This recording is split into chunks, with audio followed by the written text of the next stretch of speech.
Hi, this is Tony Robles, and this is Listen and Be Heard. If you've listened to our interviews in the past, we have interviewed memoir writers. We interview writers of all genres, but it seems like memoirs are very popular. More people are reading memoirs and they're gravitating towards memoirs.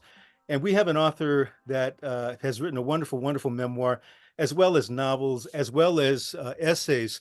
Um, I'm going to just read his biography off his website. William Giraldi is the author of the novels Busy Monsters, Hold the Dark, which is now a Netflix feature film, and About Face, the memoir, The Hero's Body, and a collection of literary criticism called American Audacity. All of these are published by W. W. Norton. He is the recipient of a Guggenheim Fellowship, an Artist Fellowship from the Massachusetts Cultural Council, and is a master lecturer in the writing program at Boston University. William, welcome to our program. How are you today? Very good, Tony. Thank you so much. I'm glad to see you. You're in Boston, is that correct? I am. My wife, my three sons, and I were in Boston. My wife and I are originally from New Jersey, but Mhm. I've been in Boston now probably more than half my life. Okay. And which is kind of it just kind of made me think because, your book, The Hero's Body, uh, deals with issues of, you know, what it is to be a man, what what defines manhood.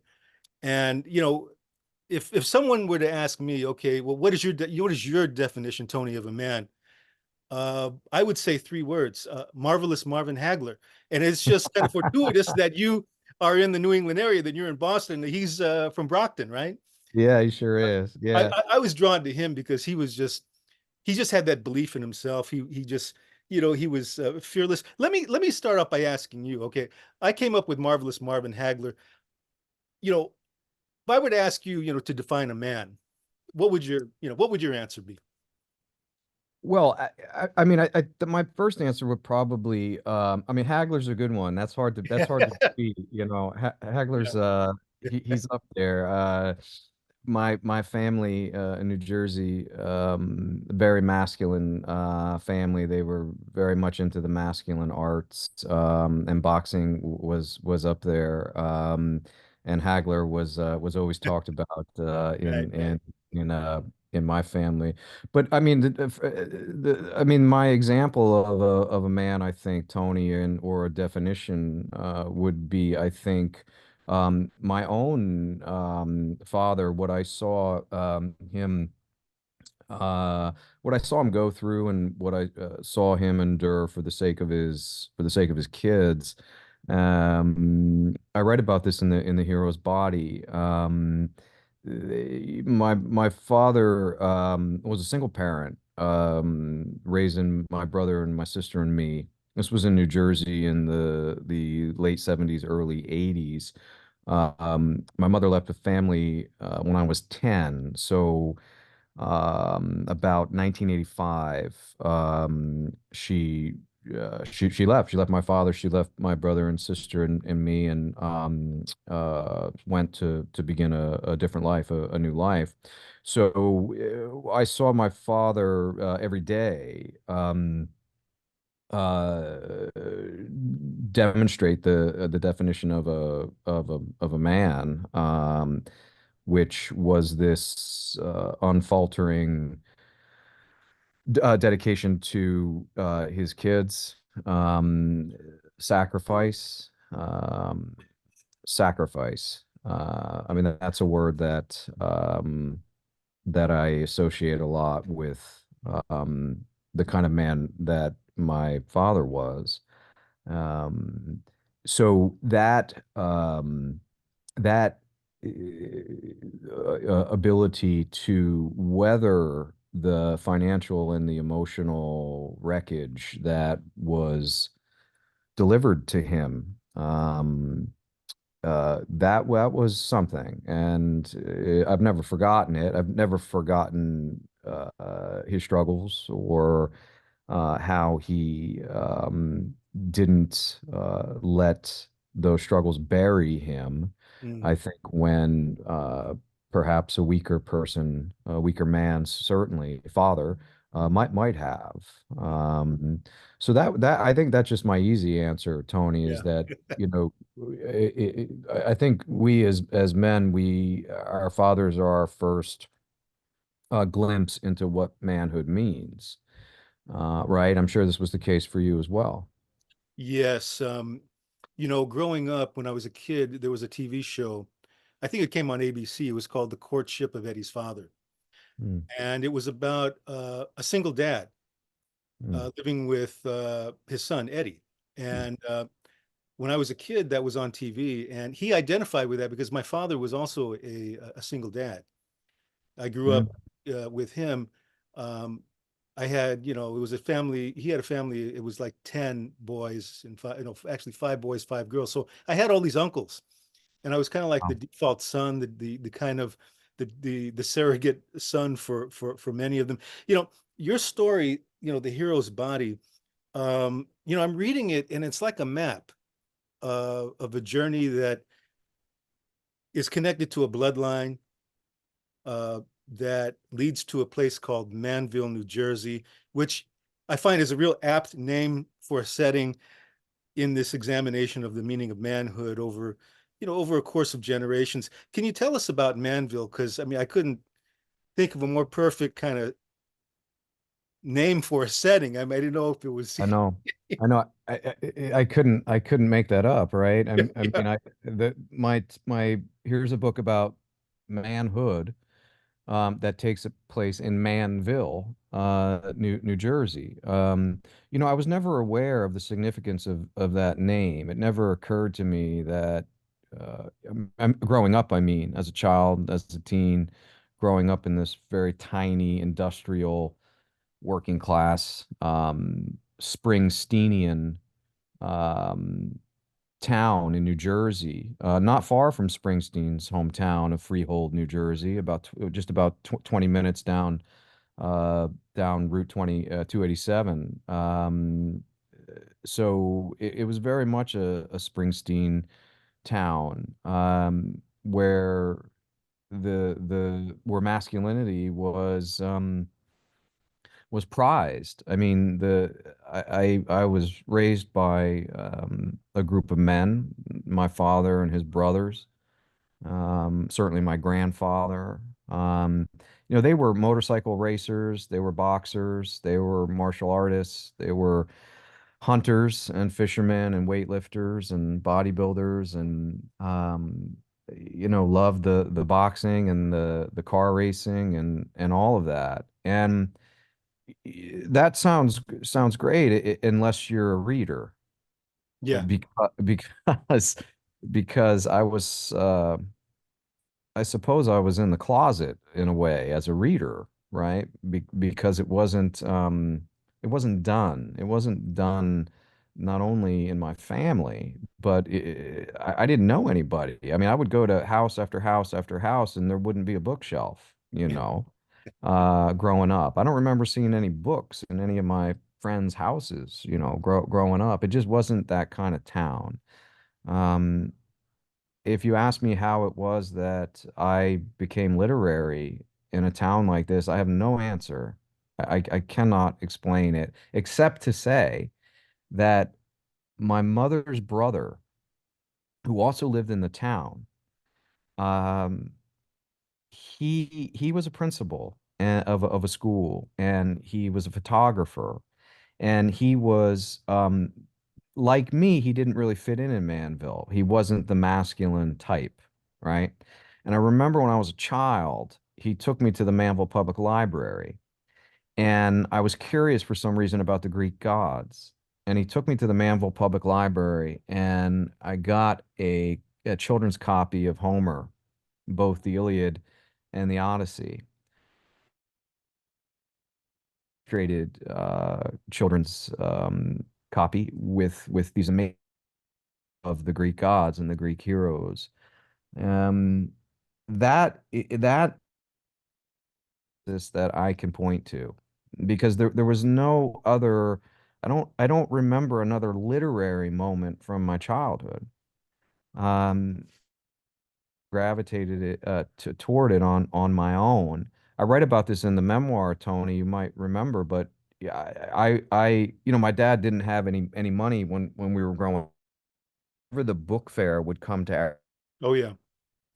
I would break into the school basketball practice there, right? And from basketball practice, we could get into the school, but you had to get under this locked gate, and I would go under this locked gate, and I would take books. Um, and no, none of the other kids could quite understand why I was doing that, but that's Manville. You can't make up a name like that. Yeah, yeah. I mean, I just felt, and I was thinking, well, God, did he make it up? But Yeah, right. um, well, the prologue begins with, you as an adolescent contracting meningitis, which is, pretty serious, pretty heavy thing that required a spinal tap. I think it was a spinal Oh tap. yeah, yeah, Um, and then from there, it seemed that you from that spinal tap, going from there, you tapped into something else. This, as I read into it, a need to assert or prove masculinity through bodybuilding, starting in your Uncle Tony's garage. And we also have that in common because I also have an uncle named Tony, who was a very physical guy, but at the yeah. same time, you did have the fascination with books.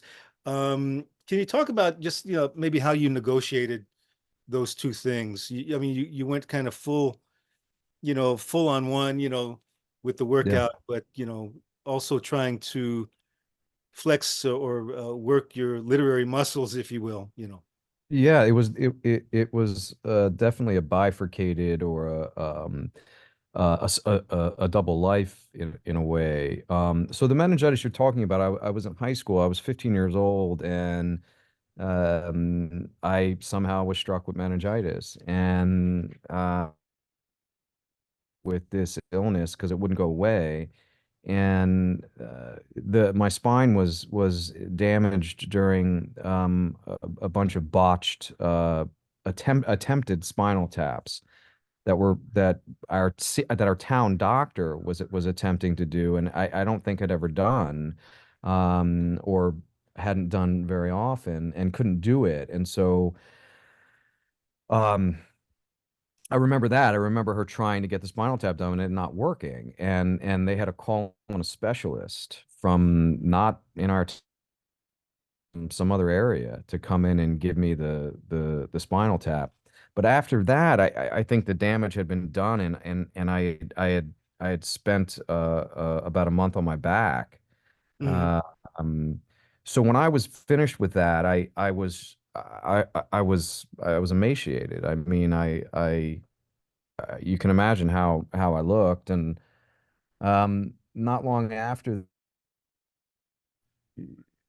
girlfriend, first girlfriend, Yeah. the football player is a me. I think she was right about that, but I didn't have anything to do. I mean, I was grief struck, absolutely heart wrecked by this, by the death of first love, as so many of us are. And went down to my uncle's basement one afternoon, just out of sheer desperation and boredom, and he was there lifting weights, and I, for whatever reason, picked up a barbell and started doing some bicep curls. And he said, if you want to be here every day at 3:30, Monday through Friday, I'll be here. And after that day, I was in that basement Monday through Friday, every Monday through Friday for 2 straight years. um, until the basement couldn't hold me anymore, and I had to move on um, to a bodybuilding gym. And that Um, and that bodybuilding gym was the edge. Is that that's correct? right. It was called the Physical Edge. That's right. Physical edge, and everybody had the regalia. You had the music. You had the camaraderie. Um, I want to get into that too because oftentimes, to people just kind of looking at a distance, they see bodybuilders as just being muscle heads, and it almost looked at as caricatures. Yeah, But if you listen to somebody like Tom Platz, who says that when you get down and you do those squats and you do what you have to do, you have to achieve failure. He says, because if you achieve failure, that's where winning is. that's He right. says you have to achieve failure. But then on the other hand, we look at as men, we look at this word failure. That's something that we don't want to be associated with, that we feel like we don't want to fail our relations. We don't want to fail our children. We don't want to fail in our job. We want other people to look upon us as being competent and successful. Um, can you talk about the bumpy road in bodybuilding? Because in reading your book, I know there was a bumpy road, um, but there was some success. Can you talk about your evolution in that? Sure, sure. So you mentioned Tom Platz, the bodybuilder from the 1980s. Platz still, I think to this day, had the most amazing legs in all of Yeah, what do they call bodybuilding. him? The quad father? I think they call him the Oh yeah, oh quad yeah. father. Yeah. Yeah, it's funny. We had one poster in my uncle's basement, a single poster, and it was of Tom Platz. Yeah. And with his blonde, that blonde hair and those legs that just look brontosaurian, Hmm. brontosaurian legs. The quote that you mentioned by Platz, this term failure has a double meaning because in bodybuilding, we want to do the exercise to muscle failure. In other words, you do it till the muscle fails, till you can't do it anymore, because it's only at that spot where the muscle fails that the muscle will grow.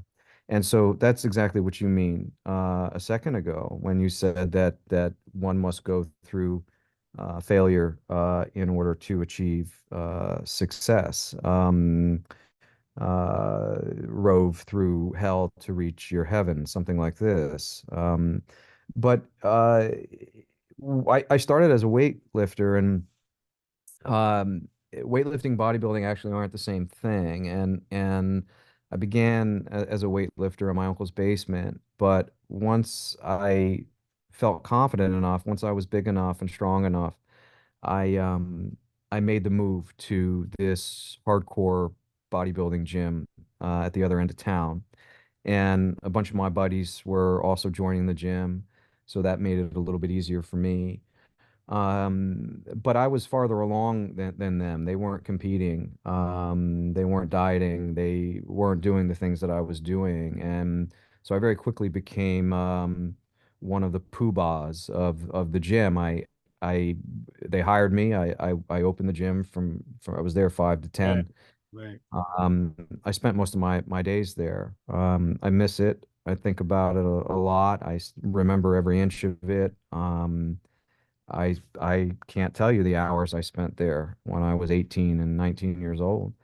Um, but one of the you mentioned this rocky road, and for me, the rockiest part of it was living this double life. I didn't have any trouble with the weightlifting and the bodybuilding. I mean, that was fine. It's just there was this other part of me that none of them knew about because I was going home and I was trying to write, and I was reading Keats and Byron and Shelley and Goethe and the stories of Flannery O'Connor and the novels of Hemingway and Raymond Carver, and I had begun giving myself a literary education.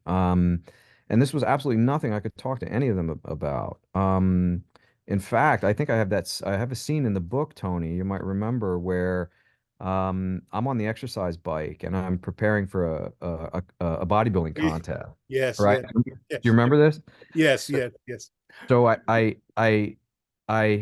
on the exercise bike and I'm doing my cardio, Mm. preparing for a contest, and we got a muscle magazine up in front of the muscle magazine. Is I had ripped out these pages from John Keats's poems, and so I was actually reading John Keats's poems on the exercise bike and when everyone would look at me, it looked as if I was just reading a bodybuilding magazine. But Yeah. that's the kind of thing I had to do. And I didn't think much of it at the time. It was just something that I did. And it wasn't until writing this book that I look back upon that and said, "Wow, that's a that's a strange thing for a teenager to have to do, to hide reading." I mean, it's extraordinary when you think about it, don't you think? Yeah, yeah. I mean, tearing tearing, pages of Keats and putting them in Muscle and Fitness Right. magazine, next to the I guess the ad for the Yeah. super arm blaster or whatever, Right. whatever Yes. it was they Right. were selling.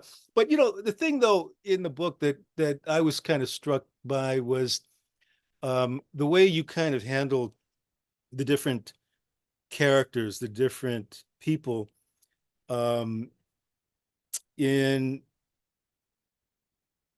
in kind of an objective, loving way. Sure. There was a love. There's love there, but it's not a sappy kind of love. It's not, you're not trying to force the reader uh, to be convinced that you did love these people, because that's quite clear. Can would it be safe to say that in in your journey as a bodybuilder, in your journey as being a literary person, as a writer, as an artist, that because you make references to the Greek and how they valued the mind and the body. Um, is writing this memoir, was this kind of your your way of your way of building them? Yes, I know what you mean. You know what I mean? I mean, I do. yeah, I know exactly. I understand that question perfectly. My way of building them. I get it, and you're right. I'll tell you something. People ask me all the time, if I miss the years of my youth when I was a bodybuilder, when I was weightlifting. And I always say that I miss them very much. And they always expect me to say that I miss being 18. I miss I miss having that body. I miss having that energy, that strength. Um, I miss, I miss the hoots and the whistles from the girls. You know, they think that's what I'm going to say, but that's not what I miss. What I miss is the brotherhood of those guys at the gym. I miss what we had there together, because what we were doing was pretty rare. Most people don't understand the level of intensity and religious devotion and the level of illegality involved in bodybuilding. And of course, I mean the drug use. And yeah, so we were outlaws in a way. I mean, we were underground. Bodybuilding is a cult sport. I mean, I'm not even sure we can call it a sport. In the book, I speak more of it as an art than a yeah, sport. yeah. And I think it's safe to say that it's probably equal shares, both, Oh, sport and art. But uh, the camaraderie with those guys and what we did together and how we did it and the intensity and how we trained each other and supported each other's diet and went to each other's bodybuilding show. And I miss the guys. And by the way, when only half of the book is about bodybuilding, the other half of the hero's body is also about motorcycle racing. As you know, my I come from a motorcycle family, a family of street racers, again, highly illegal. For my father, deadly. He was killed doing it when he was only 47. I'm now 3 years older than my father, which is um, a vertiginous feeling, a dizzying sensation to be older than your father. The cosmos are out of order here. Um, but I'm glad to hear you say that your impression of these men from the book is one of affection, because you're right. Bodybuilders have a reputation as being Neanderthalic, right? Troglodytes. And that wasn't my experience. These were some of the best guys that I'd ever met, and I mean their character, I mean their loyalty, I mean their their ability to focus and dedicate themselves to this incredibly hard thing to do. You have to understand that the body is fighting against you. It does not want to look like that. Your body does not want to look like a bodybuilder. You have to, if you don't have a religious devotion to the training and to the diet, you are not going to look that way because the body doesn't want to look that way. You've got to blast it into looking that way. And it's very hard to do. Well, yeah, in some of the chapters you mentioned what you had to go through diet wise, and just pushing and pushing, and who can forget looking on YouTube and watching Ronnie Coleman saying, "All right, buddy, Yep, lightweight." yep, you know, yep. it's Oh like, yeah. wow, man. I mean, an incredible amount of drive and just just discipline. You mentioned your father. I know that you lost your father 20 years ago. It happened in May. Motorcycle racing, motorcycle enthusiasts. He had that camaraderie and the brotherhood with other motorcycle guys that would go over to Pennsylvania.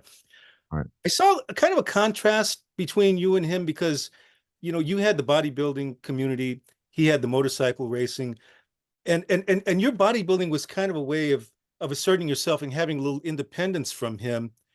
All right.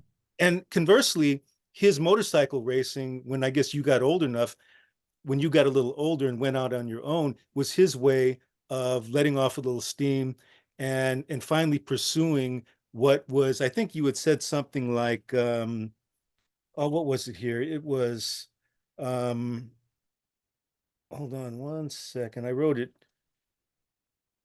Whenever you're trying to find, It always happens. Yeah. You can't, when you need to find it, you won't.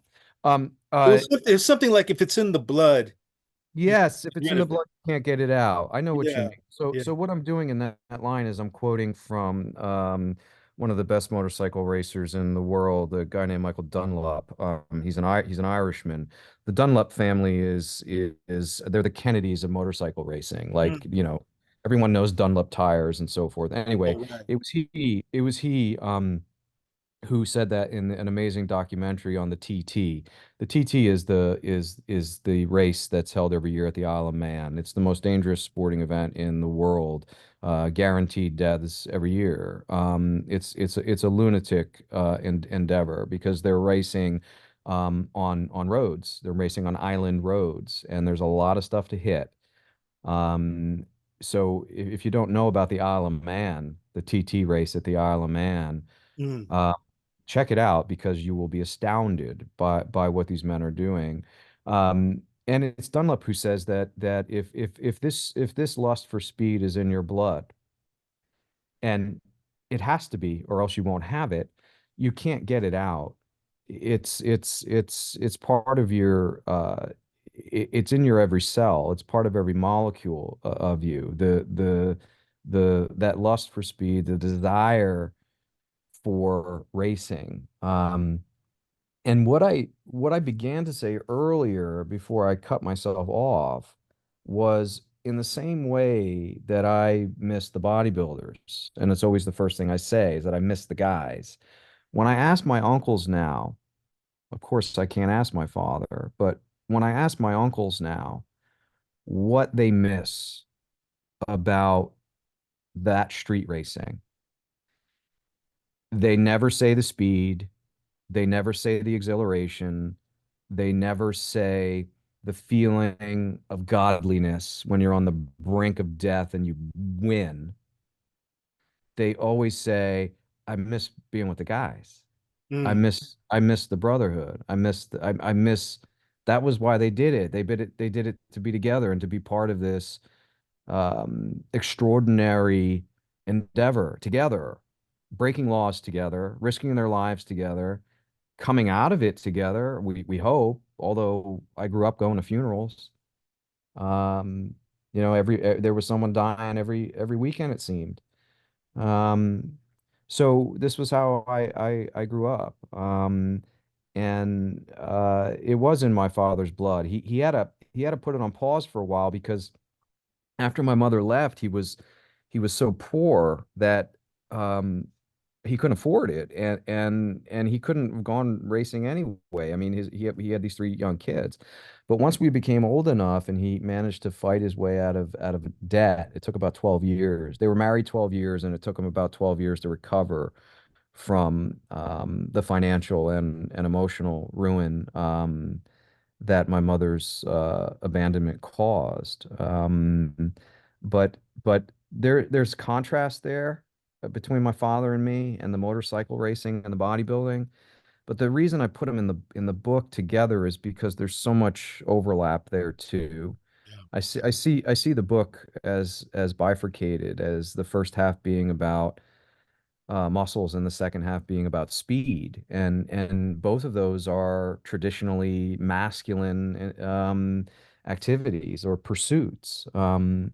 So I see the book as being connected by that element of masculinity, and trying to figure out why it is that men will do things in a group that they wouldn't do alone.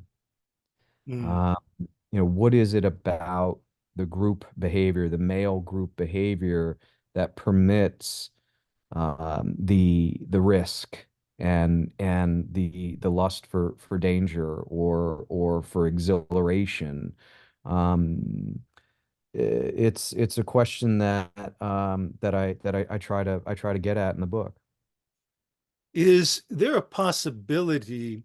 I mean, we're talking about the camaraderie that, when they reminisce about it, that they're not even thinking about the speed. Yeah. Um, you're racing, I guess, in a metaphorical way, racing towards something. And would it be nonsensical to say that perhaps this was a race towards some kind of grace? And if so, what would that grace be?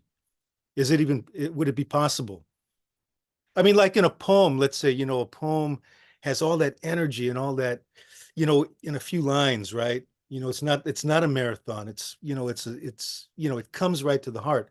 Um, maybe it's a race towards grace, and maybe uh, it's the saying, or it's the articulation of something that, you know, isn't able to be articulated. I mean, it might sound like nonsense, but I'll just put it out there. Not at all. No, it doesn't sound like nonsense to a Catholic. Um, uh, you got to remember that we were all Catholics, and I mean, my town was just a bunch of guineas. I mean, we were a bunch of Italian American Catholics. I mean, most of the town. If you weren't an Italian American Catholic, you were Polish American Catholic in our town. So. I know exactly what you mean when you mention grace. I think for my father, I mean, a Catholic doctrine, grace is the gift of God. Grace is what you hope to be bestowed upon you. And for Catholics, we can work toward that. They're called the sacraments, right? Yeah.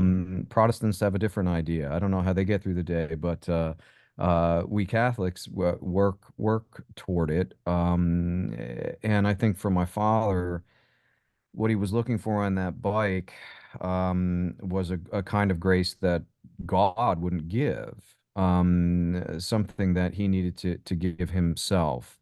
There's a line in Paradise Lost. Satan speaks about being self-begotten. He speaks about making himself. And this is an assertion, the ultimate poetic assertion of not just individuality, but it's also the ultimate insult against God, right? That I made me. Uh, and so he says that he's self-begot by his own quickening power, Satan says.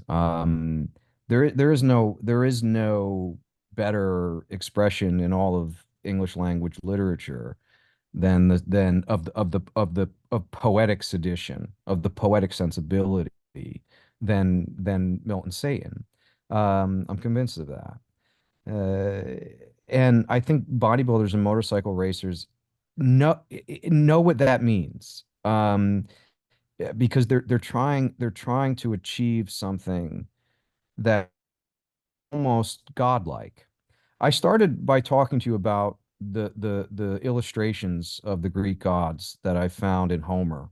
Yeah. And those illustrations, Tony, of Hercules and of Achilles and of Zeus, they weren't string beans. They were large, muscled characters.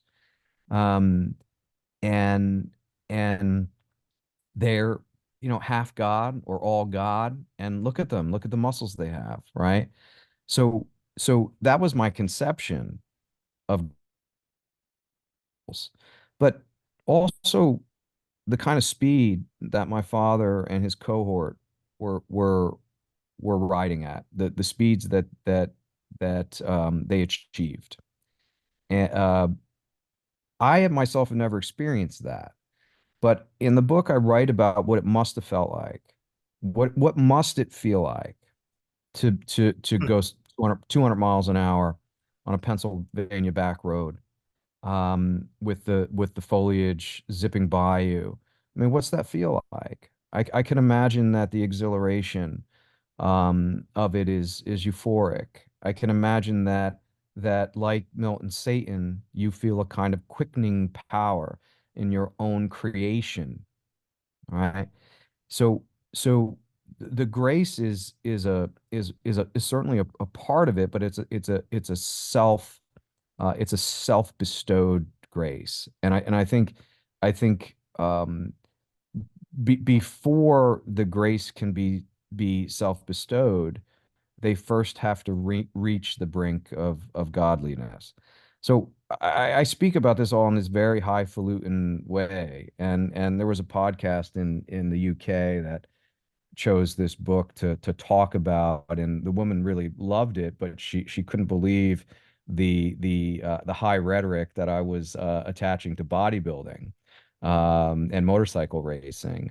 Well, I have no other way to think about it. I do attach high rhetoric to both bodybuilding and motorcycle racing because for me, they're both spiritual endeavors. I Well, mean, here, they both manifest through action. And I always go back, well, just your title alone, The Hero's Body. When I think of hero, I just often think about what Cus D'Amato said about the hero, right? Basically, the hero and the coward are the same. It's Mm, just that what differentiates the hero is that the hero is just willing to do what the coward won't do. He'll take uh, that step, or as Tom Platt says, achieve failure. I wanted to talk to you about your own voice as an artist, as a writer. There is a section in the book where your voice is divorced from the page, that you're being looked at by your cohort uncles, fellow bodybuilders, and they're trying to craft a physical rendering of you, saying that you need like more definition in this area, you need it more in the delts, or you need it more in the lats, or whatever, right? um, and you know and each paragraph, it's a quote. It's, no, no, no, you're wrong, he needs more.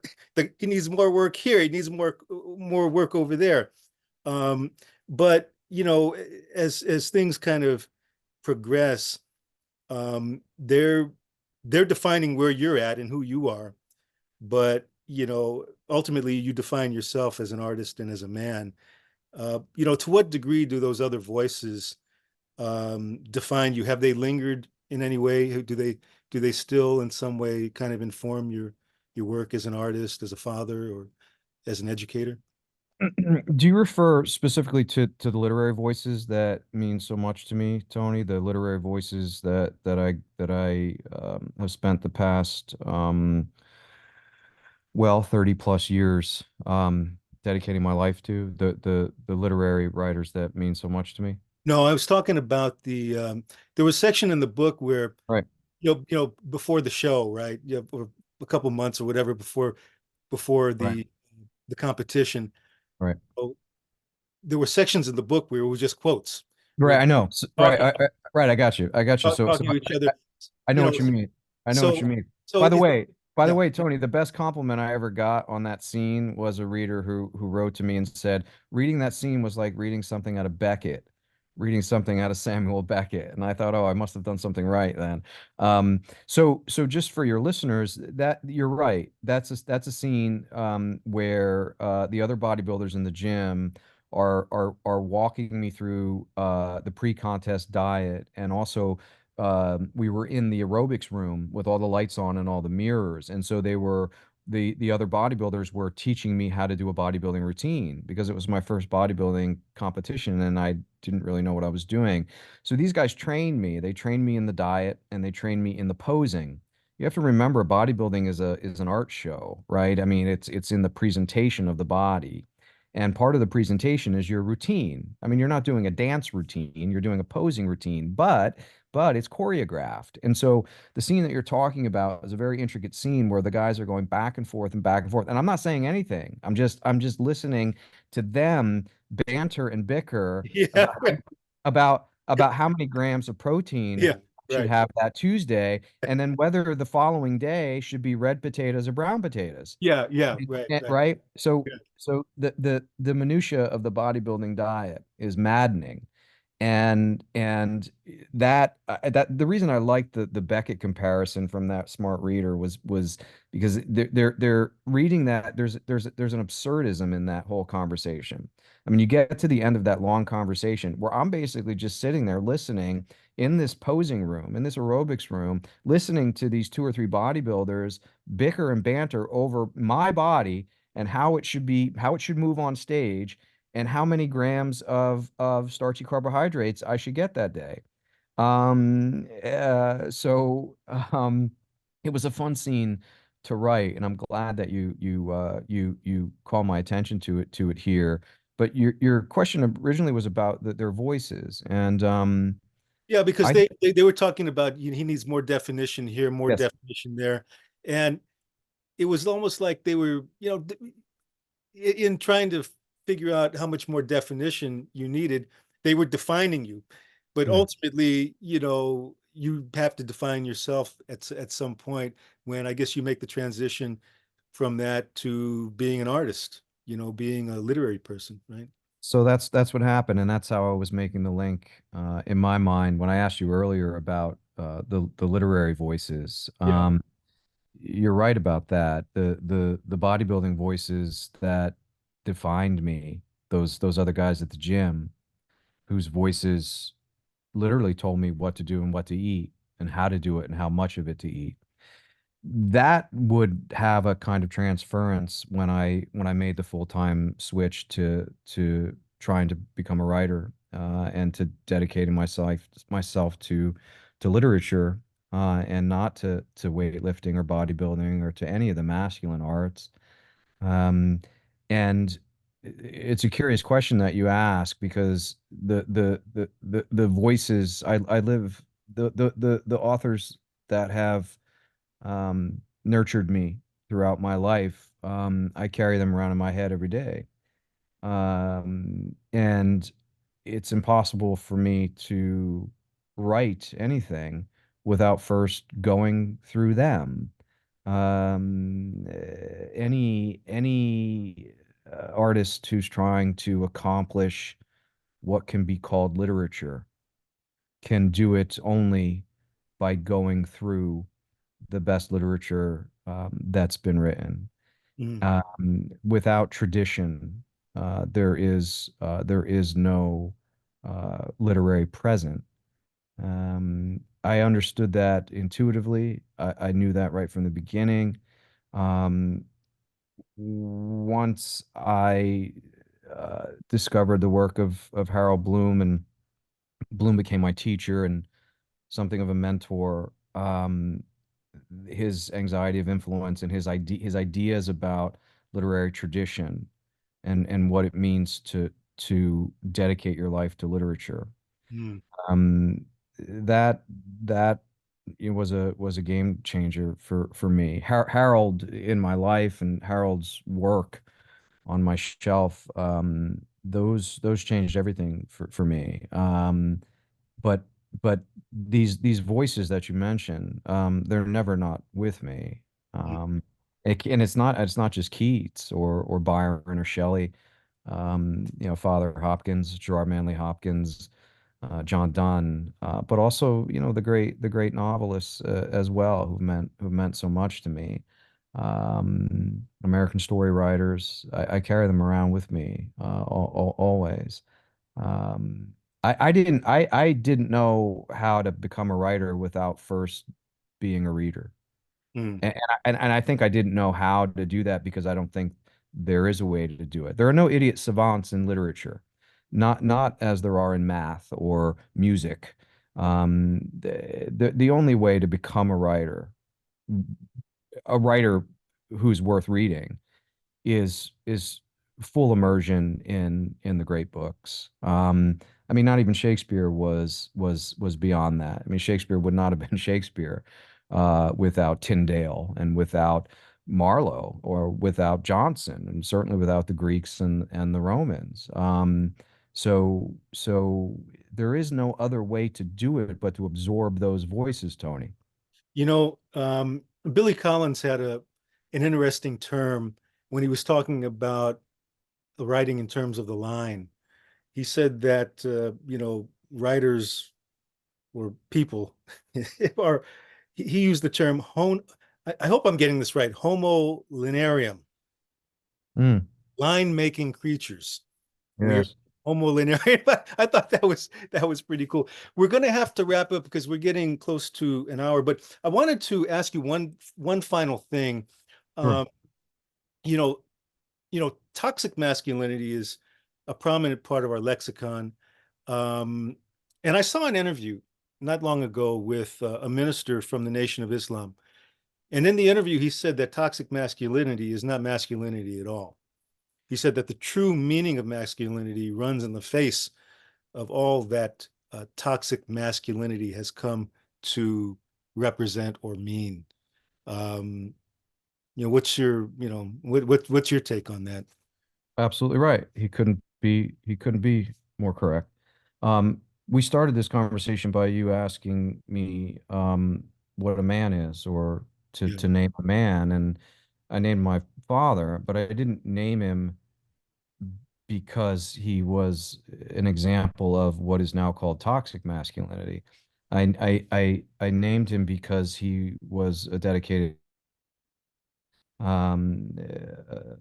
someone who supported and loved and nurtured his kids. Didn't do it perfectly, because no one can. But one of the things I try to impart in the book, and one of the things I try to impart certainly to my sons, is exactly what that minister meant. Uh, that what is now called toxic masculinity is not masculinity at all. It's bluster. It's just bluster, and it looks silly. And I see it every week in the hockey rinks. I see it every week in the lacrosse fields. And I'm embarrassed for them. I'm embarrassed for that aggression. I'm embarrassed for that hostility. I'm embarrassed that children have to see this. Men behaving like buffoons, um, uh, violent, aggressive, and pointlessly so. Pointlessly so. I understand it's hockey. I get it, but have some self-control, man. Right? I Yeah. mean, I mean, I mean, come on. We all know you're a man, but it doesn't mean you got to be a jackass too. Um, so absolutely. I want my kids to be readers. I want them to have an appreciation for the environment. I want them to be good citizens and caring people. I don't want them to be aggressive. I don't want them to fall victim to the stereotypes of masculinity. Mhm. Um, but I'll tell you, the culture is against us, Tony. Yeah, yeah. What one final question for you, William. Going back to what Tom Platt said, and this is a wonderful memoir. I'm glad you wrote this because I related really, I was like, man, I really related to what you were saying. Uh, did you achieve failure with this in the Tom Platt sense? In the Tom Platt sense. I hope so. Literary success, the ages will tell. As far as I'm concerned, I like the book. I'm satisfied with the book. I think I wrote the book to failure, in exactly the positive way that Platts means. If failure equals growth in bodybuilding. I had to write the book. I couldn't not write it. It was in the blood, as we spoke about earlier. But as far as its success, as far as whether or not it can be called art, I can't say. I'll let others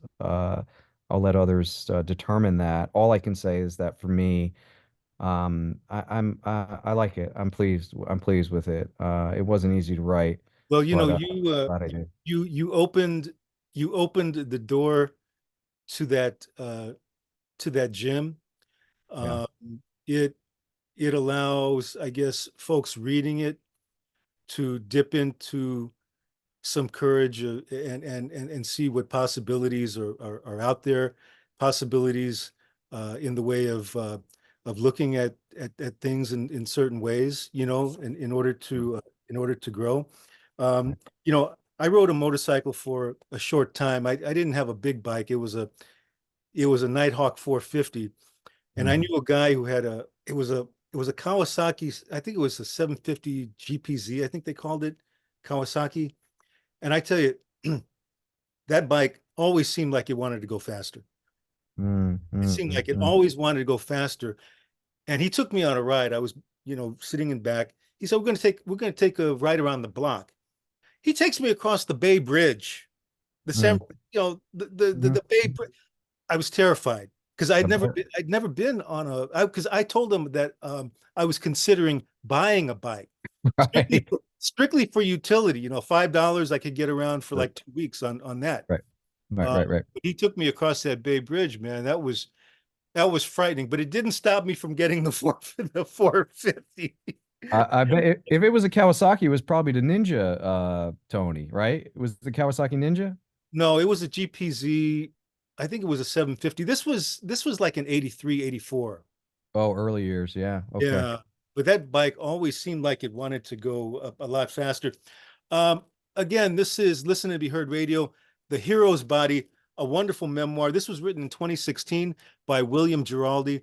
Um, like I said, I could totally relate to it, coming from a household single father, growing up watching The Courtship of Eddie's Father, which was about a single dad. Bill Bixby of the Incredible Hulk fame played the father Amazing. in that. And my father used to watch it. He could really relate to it because, I was living with him and Sure. everything else. But anyway, William, for those who want to get your book or find out more about what you're doing, some events or new releases and some of your essays, how do they go about doing that? Well, I have a website. I have a very simple website that's just wgiraldi.com. I'm easy to find through Boston University, and I have a very simple website. I'm not active on social media at all. I'm trying to save my soul. Yeah, yeah. Um, but otherwise, my work is I think easily found on online, Tony. Yeah, you have some very good essays as well in on your website, and that's www. That's wgiraldi.com. That's Giraldi. William, thank you so much for being on our program, and we'll toss it back to Martha in the studio.